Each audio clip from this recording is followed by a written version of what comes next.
अस्सलाम वालेकुम नाज़रीन, मैं हूं ज़मीर हैदर और आप देख रहे हैं प्रोग्राम पब्लिक पल्स। नाज़रीन, 17 जुलाई का इंतखाब कहा जा रहा है कि सिर्फ बाई इलेक्शन पंजाब का नहीं, ये तकरीबन जनरल इलेक्शंस के बराबर है और इसको इंतहाई अहमियत दी जा रही है। और जिसकी वजह से आज हमने एक इंतहाई अहम ऐलान भी सुन लिया। अब उस पर पीटीआई थोड़ी सी सीख पा भी है कि यकीनन अवाम को, गरीब अवाम को रिलीफ देना हुकूमत का फ़र्ज होता है, लेकिन ये कौन सा वक्त था कि जहां पे आपने पंजाब की सिर्फ हुकूमत अवाम के लिए, गरीब अवाम के लिए आपने बिजली के नरखों में इतनी बड़ी सब्सिडी दे दी कि कहा गया कि 100 यूनिट जिसने पिछले 6 माह में 100 यूनिट या इससे कम इस्तेमाल किए हुए हैं उनको आइंदा बिजली मुफ्त मिलेगी। और साथ ही साथ सोलर पैनल्स भी सब्सिडाइज रेट्स पर लाने का फैसला किया गया और इन गरीब लोगों को दिए जाएंगे। और इससे पहले अगर आपको याद हो, जब वजीर आजम साहब तुर्की के दौरे से वापस आए तो उसके बाद उनके छोटे साहबजादे सलमान शहबाज साहब की जब तस्वीरें वायरल हुई और फिर कहा गया कि ये सोलर पैनल्स की बहुत बड़ी डील करके आए हैं और वाहिद उनकी कंपनी होगी जो सोलर पैनल्स पाकिस्तान में इंपोर्ट करेगी। यकीनन बहुत सारे सवालात हैं जिनके जवाबात आने चाहिए, लेकिन अब देखना यह है कि क्या इलेक्शन कमीशन ऑफ पाकिस्तान इस चीज पर नोटिस लेगी, क्योंकि ये जो 20 पंजाब हुकूमत के, पंजाब के जो बाई इलेक्शंस हैं सूबाई असेंबली के, इनको बहुत अहमियत से देखा जा रहा है। और इसमें पहले ही पाकिस्तान मुस्लिम लीग नून जो है वो थोड़ी सी ज़रा परेशान है, क्योंकि पीटीआई की डायरेक्ट जो मुनहरफ अरकान थे उनको 16 नशिस्तों पर वही लोग पीएमएलएन की टिकट पर लड़ रहे हैं, जहां पर बहुत सारे पीएमएलएन के इनके जो करीबी लोग थे, जो कारकुनान थे, जो पिछले 30 साल से पीएमएलएन के लिए काम कर रहे थे, वो शायद थोड़ा सा नाराज भी हैं। और बाकी 2 सीटों पर पीटीआई के मुनहरिफ अरकान को टिकट तो नहीं दिया गया, लेकिन उनके अजीज या उनके दोस्त रिश्तेदार को ही टिकट मिला है। पीएमएलएन के वर्कर को टिकट नहीं मिला और सिर्फ 2 नशिस्तें ऐसी हैं 20 में से जहां पे पीएमएलएन के उम्मीदवार बाकायदा पीएमएलएन की टिकट पर इंतखाब लड़ेंगे। नाज़रीन, इस पर भी बात करेंगे कि ये कौन सा वक्त था एक सब्सिडी देने का, और उसके बाद जो इस वक्त सूरत हाल बन रही है पंजाब में बाई इलेक्शन के इंतखाबात के हवाले से, इस पर भी बात करेंगे। ख्वाजा आसिफ साहब ने एक ट्वीट की थी गुज़िश्ता रोज़, और उसमें उन्होंने कहा कि पीटीआई के लोग जो गैर मुल्की, ख़ासतौर पर अमरीकी साजिश का जो जिक्र करते थे कि जी हमें अमरीका ने साजिश कर कर यहाँ से निकलवाया, उनका ख्याल है ख्वाजा आसिफ साहब का कि अमरीका के तरले बाकायदा शुरू कर दिए गए हैं पीटीआई की जानिब से, जिसको आज फवाद चौधरी साहब ने डिनाई भी किया प्रेस कॉन्फ्रेंस में। और उन्होंने कहा कि पीटीआई की पॉलिसी किसी भी मुल्क के साथ दुश्मनी नहीं, दोस्ती की पॉलिसी है, लेकिन यह नहीं हो सकता कि कोई भी मुल्क पाकिस्तान में हुकूमत गिराने या हुकूमत चलाने की ताकत रखती हो। इस पर भी बात करेंगे नाज़रीन। और दूसरी जानिब जो इस वक्त इन्फ्लेशन और महंगाई की सूरत हाल है उस पर भी थोड़ी सी नज़र डालेंगे कि आवाम जो है वो आए रोज़ पिसती चली जा रही है। और अब ये भी बता दिया गया है कि बकरा ईद पर, शायद ईद उल अज़हा पर शायद लोड शेडिंग में कमी वाक़या ना हो सके। इन तमाम मामलात पर बात करने के लिए मेरे साथ मौजूद हैं सीनियर रहनुमा तहरीक इंसाफ इब्राहिम खान साहब। अभी तक वो क्लेम करते हैं कि वो MNA नहीं है, लेकिन अभी तक डी-नोटिफाई नहीं हुए सूबाई नेशनल असेंबली से। हैदर ज़मान कुरैशी साहब, सीनियर रहनुमा पाकिस्तान पीपल्स पार्टी, मेरे साथ मौजूद हैं। बहुत बहुत शुक्रिया हैदर ज़मान कुरैशी साहब आपके वक्त का। नज़ीर लगारी साहब, सीनियर एनालिस्ट, सहाफ़ी, तजियाकार, कॉलमिस्ट, मेरे साथ मौजूद हैं। लगारी साहब, आपके भी वक्त का बहुत बहुत शुक्रिया। अगर इजाज़त दें तो पहले जो ख्वाजा आसिफ साहब के हवाले, या हमजा शहबाज साहब ने जो आज रिलीफ दिया है, अगर वो शॉर्ट सुनवा दें कि पिछले 6 माह में जिन्होंने 100 यूनिट बिजली इस्तेमाल की उनको क्या रिलीफ मिलने जा रहा है। हमजा शहबाज साहब का बड़ा ऐलान। 6 माह में जिन्होंने 100 यूनिट बिजली इस्तेमाल की है उनको पंजाब हुकूमत जो है अरबों रुपए की सब्सिडी से 100 यूनिट इस्तेमाल करने वालों को मुफ्त बिजली फराहम करने जा रही है। उसके साथ साथ इस चीज को भी बारीक बीनी से इसका जायजा ले रहे हैं कि हम इनको सोलर पावर से इसका मुतबादल फराहम करें। जी नज़ीर लगारी साहब, पहले इंडिपेंडेंट ओपिनियन आपका मैं ले लूं because you are an analyst. मुझे ये बताएं कि यकीनन आवाम को सहूलत देना, रिलीफ देना, इसमें कोई बुरी बात नहीं है। इमरान खान साहब ने भी सब्सिडी दी थी और उसके बाद वाह वेला मच गया कि जनाब IMF इसी बात से नाराज़ हो गया और उसके बाद हमें ये जो इस वक्त मौजूदा सूरत हाल से गुजरना पड़ रहा है, चाहे वो महंगाई हो, चाहे वो बिजली की अदम दस्तयाबी हो, या गैस की भी अब कह रहे हैं कि जी लोड शेडिंग, गैस में भी कमी आ रही है, 400 से ज़्यादा टेक्सटाइल यूनिट्स बंद हो रहे हैं।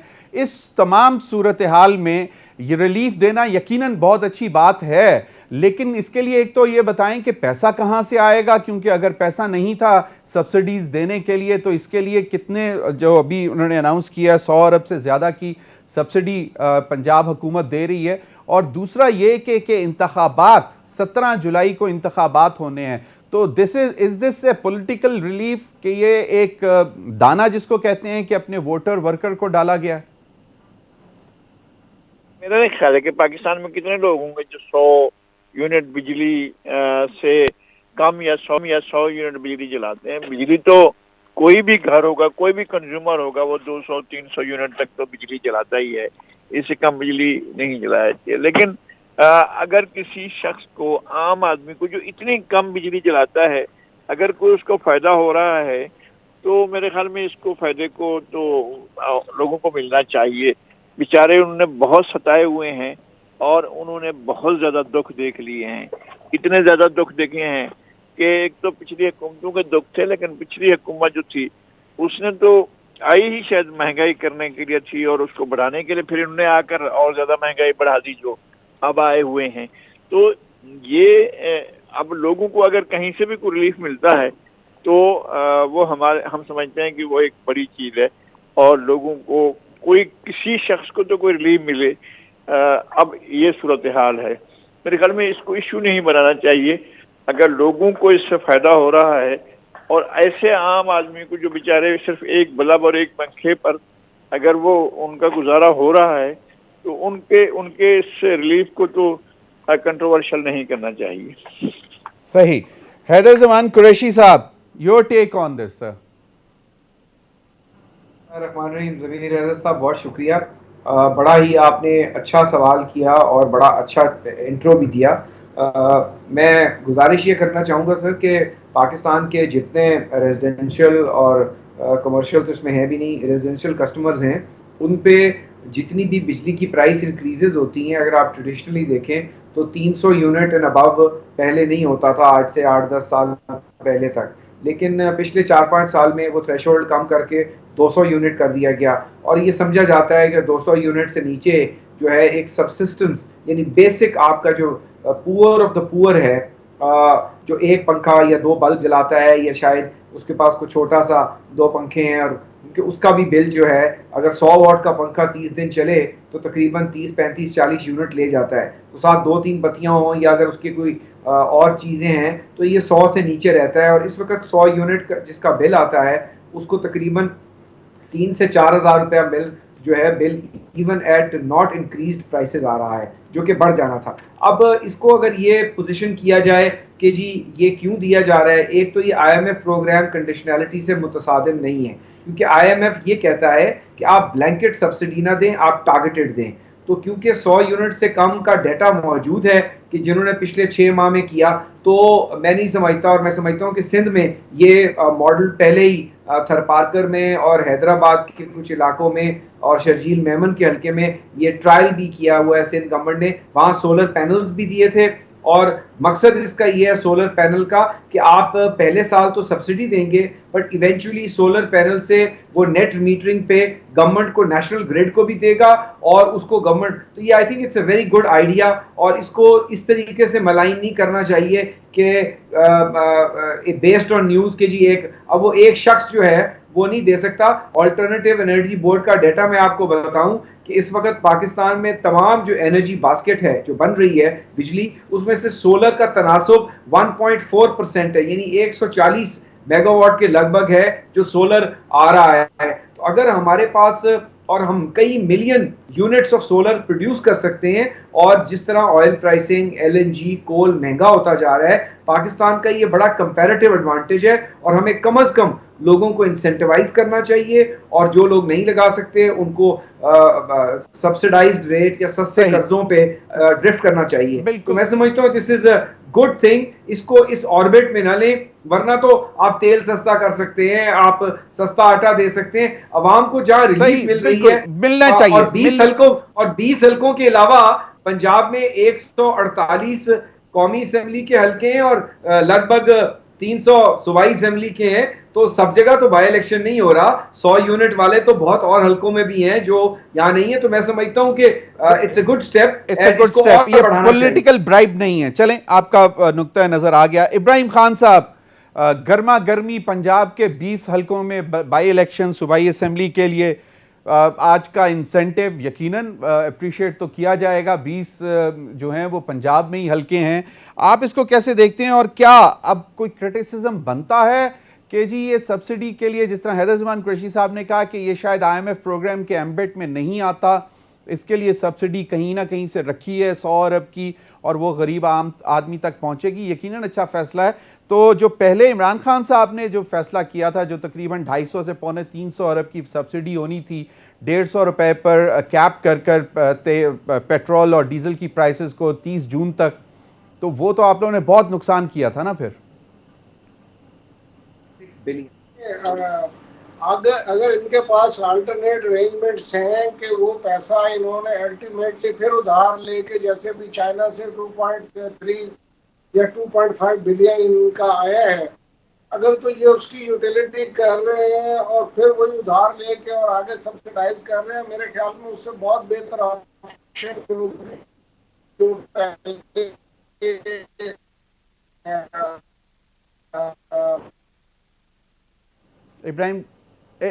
इब्राहिम खान साहब, आपकी आवाज ब्रेक हो रही है और बहुत ज्यादा ब्रेक हो रही है, तो मैं वापस आता हूं नज़ीर लगारी साहब की तरफ। नज़ीर लगारी साहब, आज हम ये भी सुन रहे थे कि नेप्रा हेयरिंग करने जा रहा था, शायद 11 रुपए फी यूनिट जो किंग कराची इलेक्ट्रिक सप्लाई का जो कीमत बढ़ानी थी, तो वहां पे क्यों नहीं सब्सिडीज दी जा रही? सॉफ्ट टारगेट है तमाम FBR के लिए भी और हमारे के इलेक्ट्रिक के लिए भी और जितने और ऐसे इदारे हैं जो आपको इन्वेंट्रीज देते हैं, जो आपको सहूलतें देते हैं, तो उनके लिए भी सॉफ्ट टारगेट है। ये कराची वाले दे ही देंगे। और के इलेक्ट्रिक तो कोई ऐसा इदारा है, हम पाकिस्तान के लोगों के खास तौर पर कराची के शहरियों के लिए एक अजाब के तौर पर जब से ये इसकी प्राइवेटाइजेशन हुई है और जब से ये निजी हाथों में गया है, वो ऐसा लगता है कि कोई बहुत जालिम किस्म के हाथों में गया है, बहुत ही कोई ऐसे हाथों में गया है कि जिनके दिल में कोई रहम नहीं है। सही। जब इसका सौदा हुआ था जी, तो बताया ही गया था कि 11 अरब में इसका सौदा हो रहा है और उसको सब्सिडी 14 अरब की दी गई थी, यानी उसको 0 पे करना पड़ा। उन्होंने कुछ भी पे नहीं किया, उल्टा उनके अपने अकाउंट्स में जो है वो 3 अरब ज्यादा आ गए। फिर एसेट से सारे उनको मिले, हर चीज। अब तक उन्होंने कमा कर क्या दिया? कभी हिसाब दिया है कि उन्होंने जो है वो जितना लोगों की खाल उतारते हैं उसमें से पाकिस्तान को क्या वापस मिला है और पाकिस्तान ने सऊदी में से हासिल क्या किया है? बिल्कुल सही नज़ीर लगारी साहब, इस पर तो वैसे अगर आपके पास मतलब इतनी अच्छी इंफॉर्मेशन है, इस पर तो अलहदा से आपके साथ प्रोग्राम करना चाहिए कि इलेक्ट्रिक पे। लेकिन एक क्विक कमेंट चाहिए मुझे कि जो ये सीट्स की एलोकेशन, टिकट्स की एलोकेशन जो पंजाब में हुई है, एज ए सीनियर जर्नलिस्ट तजियाकार, आपको क्या लगता है कि जो मुनहरिफ अरकान को PMLN ने टिकट्स दे दिए हैं, वो वहां पे मुश्किल नहीं पड़ जाएगी PMLN के लिए, क्योंकि बहुत पुराने साथी उनके जो नाराज हो रहे हैं? अब इल्म है और यहाँ पर मैंने अब तक जो कैलकुलेशंस की हैं उसमें तो PMLN के लिए मुश्किलात नहीं है। मैंने अलीपुर में, जटोई में, डरा गाजी खान में, मुल्तान में, लाहौर में मैंने सीटों को देखा है और इन सीटों में तो इनके लिए कोई मुश्किल पेश नहीं आ रही है और कोई ऐसी सूरत हाल नहीं कि लगे कि जनाब ये तो इनके लिए कुछ टफ चीज होगी। वो सीटें तो PMLN मेरे ख्याल में जीत रही है, वो लग रहा है कि वो सीटें निकाल रही है। मुझे इस दफा शाह महमूद कुरैशी की हुर्मत और इज्जत और उनकी जो बहुत बतौर पीर के उनका बड़ा वो है, वो मुझे दाव पर लग रहा है। दूसरी बार हार रहे हैं ये इसी अच्छा, हल्के से। चलें इस पर मजीद भी बात करते हैं। अभी मुझे वक्त हुआ एक ब्रेक का नाज़रीन, ब्रेक के बाद इस पर भी मजीद बात करेंगे, क्योंकि इब्राहिम खान साहब की आवाज़ हमें नहीं आ रही थी, तो उनसे भी जानने की कोशिश करेंगे कि क्या जो टिकट एलोकेशन हुई है इसका रिएक्शन कैसा रहेगा, और फिर पीपल्स पार्टी कैसे देख रही है कि अगर PMLN को इन टिकट एलोकेशंस की वजह से नुकसान उठाना पड़ गया। इस पर भी बात करेंगे ब्रेक के बाद।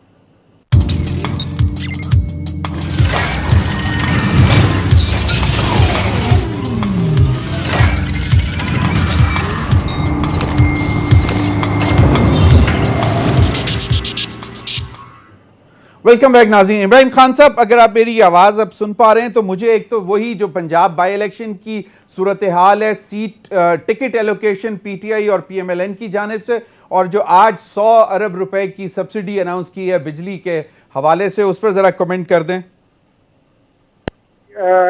इलेक्शंस के हवाले से तो बड़ा सिंपल सा है जी कि पहले से ये PDM में 13 जमातें इकट्ठी थी, उन्होंने टिकट देने ही थे जिन लोगों की वजह से ये आज इस पोजीशन में बैठे हैं, तो इन्होंने टिकट देना एक। अब अवाम का रिएक्शन जो है वो एक ऐसी गेज है, हर कोई अपनी नज़र से जो ऐनक लगाता है वो उससे उसको देख पाता है। मैं अभी लगारी साहब को सुन रहा था, मैं आपको क्लियर बता रहा हूँ कि पब्लिक सेंटिमेंट साउथ में बड़ा सीवियर है। इस पूरे जिस तरीके से ये सारी चीजें मामला मैनेज किए गए, और फिर उसके बाद जो कहते हैं कि सर मुंडवाते ही ओले पड़े, ये इन्होंने महंगाई की जो इत्तहा की है उस पे एक जो अनबायस किस्म के लोग भी थे वो भी इस वक्त जो है इसमें चले गए हैं कि आप लोगों ने पूरा नैरेटिव इस बात पे बनाया था कि जी हम महंगाई क्या है और महंगाई हो रही है और ये हो रहा है वो हो रहा है। अब वो 150 रुपए वाला पेट्रोल जो है आप 250 में दे रहे हैं, डीजल को उठा के 350 रुपए पे ले गए हैं। और मकसद है किसान यहाँ पे जो है साउथ में ज्यादा जो है आपको पता है एग्रीकल्चर है, और यहाँ पे ये हर चीज इतनी महंगाई पे चली गई है कि, और बिजली की लोड शेडिंग, और मकसद है टोटल chaos एंड मिसमैनेजमेंट। इसका रिजल्ट इनको you'll be amazed कि हम एक्सपेक्ट कर रहे हैं कि एटलीस्ट हम 90% रिजल्ट्स लेंगे जी इस बाई इलेक्शंस में। और नाउ कमिंग बैक टू आपका वो दूसरा क्वेश्चन था रिगार्डिंग ये जो सब्सिडी दी है जी, तो सब्सिडी के हवाले से मैं इतना बताना चाह रहा हूँ कि मैं जब अपनी गवर्नमेंट में था तो तब भी मैं बड़ा प्रोएक्टिव था इस बारे में कि आप अल्टरनेट एनर्जी सोर्स जो है वो लेके हैं। और पाकिस्तान जो है वो दुनिया के 10 टॉप ममालिक में आता है जी जहाँ पे सनशाइन अल्लाह पाक ने बहुत ज्यादा अता की हुई है, और साउथ में तो वैसे है ही सनशाइन। और ये वैसे यहाँ पे अगर इसको ले आते हैं उस पर कन्वर्ट करके और लोगों को इस पर कुछ रिलीफ मिल जाता है। वैसे तो अब जैसे आप बता रहे हैं कि वो टर्की में गए और वो मुख्तलिफ जगहों पे अपने वालिद के साथ वो सलमान साहब नजर आए हैं, और वो सोल मकसद है कि कोई प्रोप्राइटरशिप लेके आ रहे हैं या सोल इसकी डिस्ट्रीब्यूटरशिप पाकिस्तान के लिए लेके आना चाह रहे हैं। इसलिए टैक्सेस भी जो है वो SRO की, जो पुराने जमाने में SRO चलते थे जब इनकी शिपमेंट आती थी, तो अब उसके लिए इन्होंने उसको भी टैक्स फ्री कर दिया। लेकिन इस सारे के बावजूद इट्स अ गुड ऑप्शन, लेकिन ये किसी को मोनोपोली इस पे नहीं देनी चाहिए। और दूसरे सोर्सेज मकसद है फिनलैंड है, जर्मनी है। इब्राहिम खान साहब, जो मुनहरिफ अरकान को जो टिकट्स दी गई हैं PMLN की जानिब से, उसका कोई रिएक्शन नजर आ रहा है आपको? रिएक्शन यही है कि ये हल्कों में जा रहे हैं तो लोग इनकी गाड़ियों पे जो है वो लोटे बांध देते हैं। इस किस्म के मामलात लोगों का रिएक्शन देखें, एक पॉलिटिकली एक्टिव जो माइंड है उसका रिएक्शन तो आपकी ये जो आपका सवाल है उसके मुताबिक होगा कि गलत हुआ है, नोटों को दिया है, ये है वो हुआ है। अब इससे काम बहुत आगे जा चुका है कि लोगों के घर में जब खाने को सुबह की है तो रात की नहीं है, और रात को है तो सुबह की नहीं है, तो वो लोग और फिर जिस तरह किराए बढ़ गए हैं, और फिर इन्होंने मकसद है मुल्तान में जैसे मेट्रो चल रही थी उसके वो कट डाउन किए हैं। सही। और वो 20 रुपए पे बेचारे आ जा रहे थे, अब वो 500 रुपए आपका में मोटरसाइकिल पे आना चाह।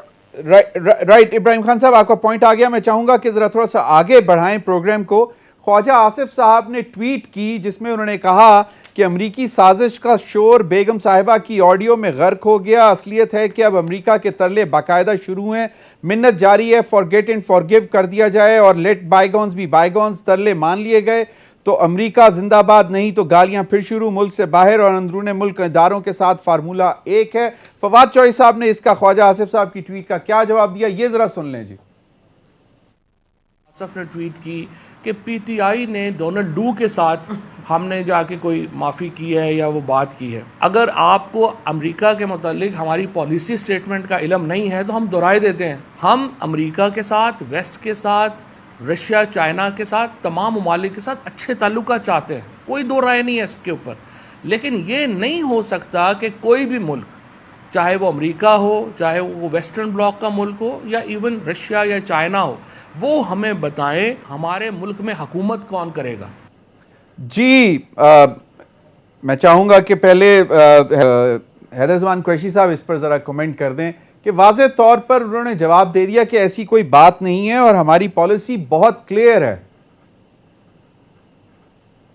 बहुत खूबसूरत जवाब दिया और इस जवाब के बाद मुझे वो याद आई थी बात जब वो फरा साहिबा के ऊपर बातचीत शुरू हुई तो फवाद चौधरी साहब ने कहा था, और ऑन रिकॉर्ड ही मैं कोट कर रहा हूँ, वो गोगी कौन है मैं नहीं जानता। और खान साहब ने उसके दूसरे दिन कहा था कि मैं गोगी को सबसे बेहतर जानता हूँ। तो ये जो इनके जमात में अमेजिंग अंदाज में पॉलिसी ड्रिफ्ट है, ये कोई टोक्यो ड्रिफ्ट से किसी तौर पे कम नहीं है, या फास्ट एंड फ्यूरियस से कि जिस तरीके से ये गाड़ियां मोड़ते हैं अपनी पॉलिसी की। तो 12 लोग हैं इनके कोर कमेटी में ऐसे जिनकी अमेरिकन नेशनैलिटी है। तो मैं तो बहुत अरसे से कह रहा हूँ कि खान साहब उन 12 लोगों को ले जाएं और यूएस एम्बेसी के सामने साजिश बयानी है कि पर एक धरना ही दे दें, जलसा ना करें। लेकिन ये नहीं कर पाएंगे क्योंकि ये मालूम है, और अनकरीब जिस तरह अंसार अब्बासी ने भी लिख दिया है, कुछ ना कुछ शवायद ऐसे आ जाएंगे कि कौमी सलामती इदारे और पाकिस्तान की हुकूमत और पाकिस्तान की फॉरेन मिनिस्ट्री ये क्या कह के बैठ गई है कि कोई साजिश नहीं हुई।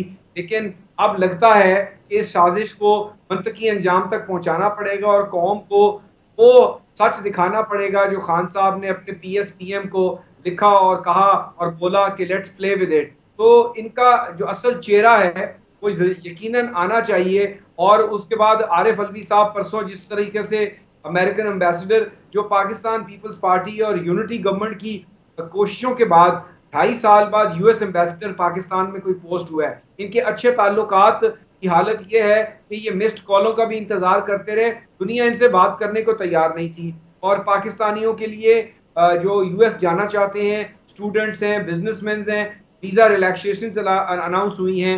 इसी तरह चाइना हमारे स्टूडेंट्स को डालने जा रहा है। दुनिया हमसे बात कर रही है और आप देख रहे हैं कि फॉरेन मिनिस्टर साहब ने जिस तरीके से शटल किया है टू द की कैपिटल्स, और उसमें इकोनॉमिक डिप्लोमेसी है, उसमें ट्रेड है, नॉट एड की बात हो रही है। तो हम चीजें बेहतर करने जा रहे हैं। ये इसी बयानिए पे लगे रहेंगे because they have to play with the people of Pakistan, they have to play with the sentiments, they have to whip their sentiments. नहीं तो ख्वाजा आसिफ साहब की जो ट्वीट है, मतलब आपको उसमें मीट नजर आता है कि they are trying to reach out to US, yes और नो?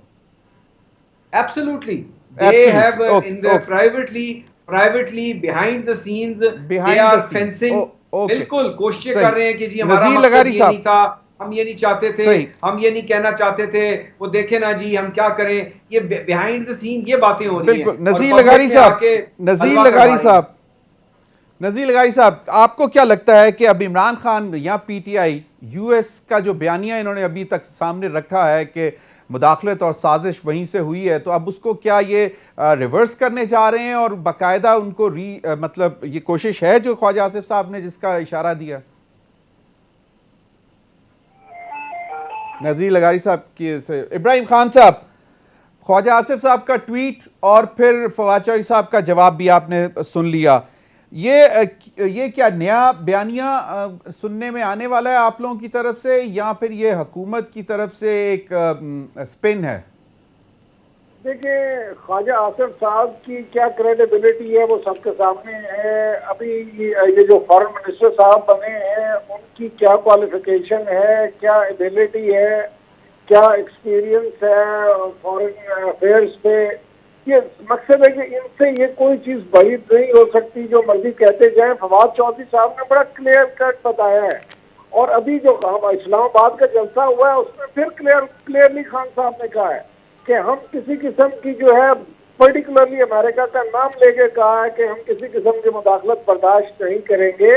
और लफ्ज जो नेशनल सिक्योरिटी काउंसिल में आया था वो लफ्ज क्लियर था, ब्लेटेंट इंटरफेरेंस वो जो थी हाँ जी, ठीक है। तो ये ब्लेटेंट इंटरफेरेंस को जो है उठा के वो साजिश, और भाई साजिश तो एक प्लान होता है, वो कामयाब होना हो। एक चीज आपको बिल्कुल इंसर्ट हो गई है, मकसद है कि वो एक्शन प्ले हो गया है। अब आपके बाद आप उसको साजिश में ला के लोगों को बेवकूफ बनाना चाह रहे हैं। This will never happen.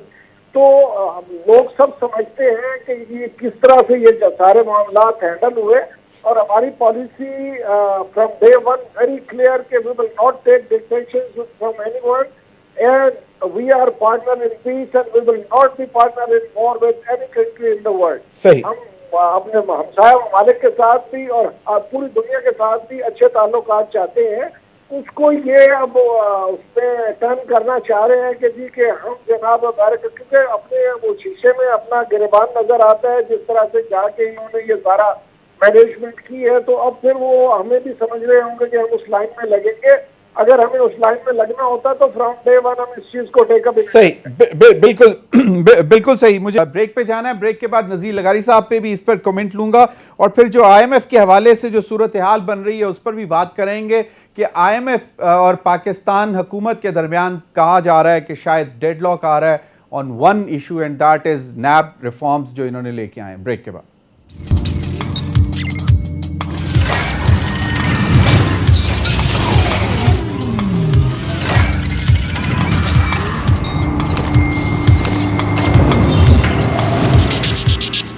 Welcome back. नाज़रीन, फवाद चौधरी साहब ने IMF के हवाले से जो बात की वो भी जरा सुन लें कि क्या वजह है कि IMF क्यों रिलक्टेंट है। उन्होंने IMF की सारी शराइत मान ली। तेल जो है वो आपके सामने इन्होंने 250 रुपया लीटर पे पहुंचा दिया, टैक्सेस लगा दिए, सैलरीड क्लास की कमर तोड़ दी। इसके बावजूद IMF का पैकेज नहीं मिल रहा। IMF का पैकेज इसलिए नहीं मिल रहा कि IMF कह रहा है कि जो एंटी करप्शन कवानीन जो आपने बिल्कुल तब्दील कर दिए हैं उसके नतीजे में IMF रिलक्टेंट है पैसे देने के लिए। और सिर्फ एक ही मामला है जिसके ऊपर हमारी हुकूमत ने एक दिलेराना स्टैंड लिया है, और वो ये है कि आप करप्शन के कवानीन बनाने का हमें नहीं कहेंगे। जी नज़ीर लगारी साहब, इस पर जरा कमेंट कर दें कि अगर यही वजह है IMF के साथ मामला जो इस वक्त अभी तक कहा जा रहा है कि रुके हुए हैं। ये समझता हूँ कि पाकिस्तान में सियासी अशराफिया क्या वो किसी भी जमात की हो, वो हमेशा टारगेट में रहती है।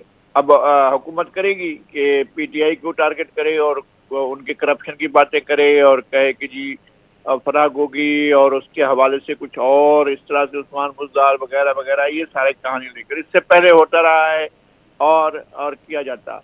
जरदारी साहब को 12 साल तक जेल में रखा गया और उसके बाद उनके खिलाफ तमाम केसेस में इक्वेटल हो गया।